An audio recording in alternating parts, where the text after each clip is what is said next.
Hello students, कैसे हैं आप सब। होपफुली आप लोग हमारे फ्री आईएचएम के कोर्स को एंजॉय कर रहे होंगे। सेम आईएचएम कोर्स आप हमारी जो ऐप है आईएचएम गुरुकुल, जो कि प्ले स्टोर पे अवेलेबल है, वहां से डाउनलोड कर सकते हो और फिर वहीं पे आप ये सारी चीजें सीख सकते हो। दूसरा, आपको अपने फ्रेंड्स को, शेफ लोगों को, स्टूडेंट्स को, सबको इस ऐप को शेयर करना है ताकि वो भी इस मुहिम का हिस्सा बन पाए।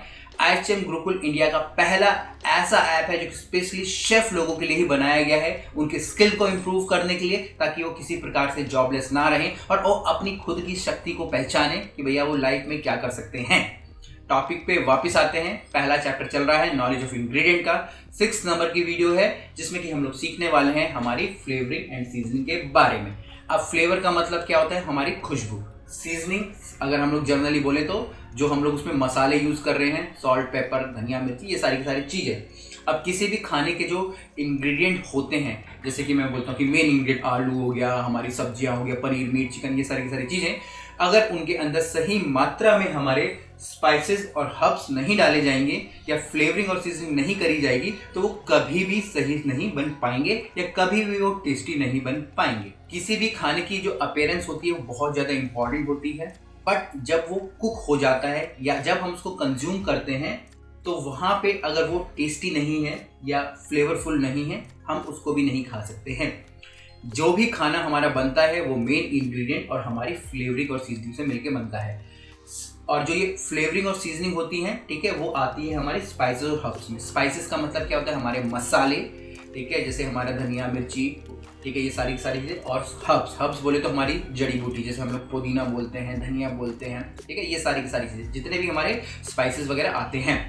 अब इनका करेक्ट कॉम्बिनेशन होना चाहिए, जो यहाँ पे पहला पॉइंट है। अगर इनका करेक्ट कॉम्बिनेशन नहीं होगा या आप किसी चीज़ को थोड़ा ज़्यादा डाल देंगे, थोड़ा कम डाल देंगे, तो कभी भी आपका खाना टेस्टी नहीं बनेगा। जैसे कि आप ज़्यादा मिर्ची डाल देंगे तो आपके खाने में बहुत ज़्यादा मिर्ची हो जाएगी, उसके कलर में भी थोड़ा सा आप बोल सकते हैं इफेक्ट पड़ जाएगा। वहीं अगर आप ज़्यादा हल्दी डाल देंगे तो आपका खाना ज़्यादा कड़वा हो जाएगा, ज़्यादा पीला हो जाएगा, या आप ज़्यादा नमक डाल देंगे तो आप अपने खाने को खा ही नहीं सकते हैं। इसी प्रकार से अगर आप करेक्ट स्पाइसेस और हर्ब्स नहीं डालेंगे तो आपके खाने में गड़बड़ होगी और आप उसको खाना नहीं खा पाओगे। दूसरा इंपॉर्टेंस क्या है? एक तो ये था कि भाई हमको करेक्ट कॉम्बिनेशन रखना है। इसके अलावा भी और कई सारी खूबियाँ हमारे स्पाइसेस और हर्ब्स की होती हैं, जिनके के कारण उनको खाने के अंदर यूज़ किया जाता है। खाना यहाँ मैं बोल रहा हूँ कोई सा भी, चाहे इंडियन हो, कॉन्टी हो, चाइनीज हो, थाई, तंदूर, कोई सा भी, सबके लिए ये रूल अप्लाई होता है, ठीक है। तभी ये हमारे जो बेसिक्स हमारे चल रहे हैं। Importance of spices and herbs, सबसे पहला है डाइजेशन, ठीक है। कई सारे ऐसे स्पाइसेस और हर्ब्स होते हैं जो कि डाइजेशन में हमारी हेल्प करते हैं, जैसे हमारा टर्मरिक हो गया, ठीक है। दूसरा, इवन हमारे अगर हम इसको मेडिसिनल में भी ले लें, अगर इन दोनों को हम एक ही बोल दें, ठीक है, हमारे गार्लिक हो गया। अगर गार्लिक आप खाओगे खाली पेट, आपका पेट मतलब ठीक रहेगा, गैस नहीं रहेगी, ठीक है। टर्मरिक हमारी होती है। कई सारे ऐसे इंग्रेडिएंट्स होते हैं, ठीक है, जिनके अंदर एंटीसेप्टिक वैल्यूज होती हैं जो कि हमको अंदर से हील करती हैं। तो स्पाइसेस और हर्ब्स यहाँ पे भी यूज होती हैं। दूसरा होते हैं प्रिजर्व करने के लिए, जैसे कि सॉल्ट भी हमारा एक तरीके से स्पाइसेस हर्ब्स की कैटेगरी के अंदर आता है। तो ये खाने को प्रिजर्व करने के अंदर काम आता है। आपने कई सारे ऐसी डिशेस देखी होंगे, ऐसे इंग्रेडिएंट देखे होंगे जो कि नमक लगा के रखे जाते हैं और वो लंबे समय तक चलते हैं। कई सारे मीट होते हैं, ठीक है, जिनको कि सॉल्टेड करके रखा जाता है, टांग के रखा जाता है, धूप में सुखाया जाता है नमक लगा के, ठीक है। इवन आपके जैसे अचार वगैरह हो गए, ये सारे प्रिजर्व किए जाते हैं, ठीक है। अगर आप देखेंगे, मैं सारे के सारे मसालों को डाल के अचार को आप रख दे रहे हो, मुरब्बा आप रख दे रहे हो और वो लंबे समय तक चल रहा है। तो जो हमारे स्पाइसेस और हर्ब्स है उनका यूज भी जो है प्रिजर्व करने के लिए मेन इंग्रेडिएंट्स को या मेन डिश को किया जाता है। इसके अलावा यहाँ पे जो अपीयरेंस को बढ़ा देते हैं, ठीक है। अगर आप कोई खाना बना रहे हैं तो इसका अपीयरेंस भी बढ़ जाएगा। अगर आप हल्दी और आपकी मिर्ची को सही कॉम्बिनेशन में डालेंगे तो कितना निखर के हमारी करी का रंग आता है। अगर आप सैफरन यूज़ कर रहे हो तो गोल्डन कलर का हमारा दूध हो जाता है। हल्दी को अगर आप सही मात्रा में यूज़ कर रहे हो तो जो हमारी बिरयानी होगी या पुलाव होगी, उनका कलर कितना ज़्यादा निखर के आता है। तो जो यहाँ पे स्पाइसेस और हर्ब्स होते हैं वो अपीयरेंस को भी बढ़ाते हैं। इसके अलावा ये हमारे फ्लेवर को भी इन्हेंस करते हैं। फ्लेवर का मतलब खुशबू। अगर आप लौंग सही मात्रा में डाल रहे हैं तो लौंग की कितनी अच्छी खुशबू होती है।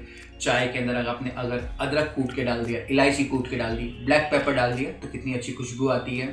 इसके अलावा जो इत्र वगैरह होते हैं हम लोग खाने के अंदर यूज़ करते हैं, उनसे कितनी अच्छी खुशबू आती है।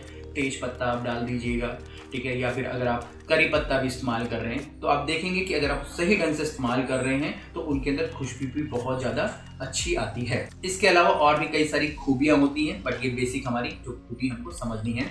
यहाँ पे तीसरा मैंने मसाला लिखा है, जैसे हमारा गरम मसाला हो गया, करी पाउडर हो गया, ठीक है, ये सारे के सारे, धनिया हो गया, जीरा हो गया, ये सारे के सारे भी हमारे स्पाइसेस और हर्ब्स के अंदर आते हैं। होपफुली आपको स्पाइसेस और हर्ब्स की बारे में पता चल गया होगा, उनको करेक्ट कॉम्बिनेशन में क्यों यूज़ करना है ये भी पता चल गया होगा, ठीक है, और आप इन सबको अप्लाई करेंगे। और मैं आपको ये भी बोलूँगा, जो आईएचएम गुरुकुल की ऐप को डाउनलोड कर लेना है, इसके साथ शेयर कर देना है। यूट्यूब चैनल भी है हमारा आईएचएम गुरुकुल, जो सेम आप देख रहे हो, इसको भी सब्सक्राइब कर लेना है। और साथ साथ आपको एक फाइल भी बनाते जानी है ताकि मुझे पता चलते जाए, ठीक है, कि भैया आप कितना पढ़ रहे हो। इसके अलावा कुछ भी क्वेश्चन हो कमेंट से जरूर लिखिएगा। फिर मिलेंगे एक नई वीडियो में, तब तक के लिए जय हिंद।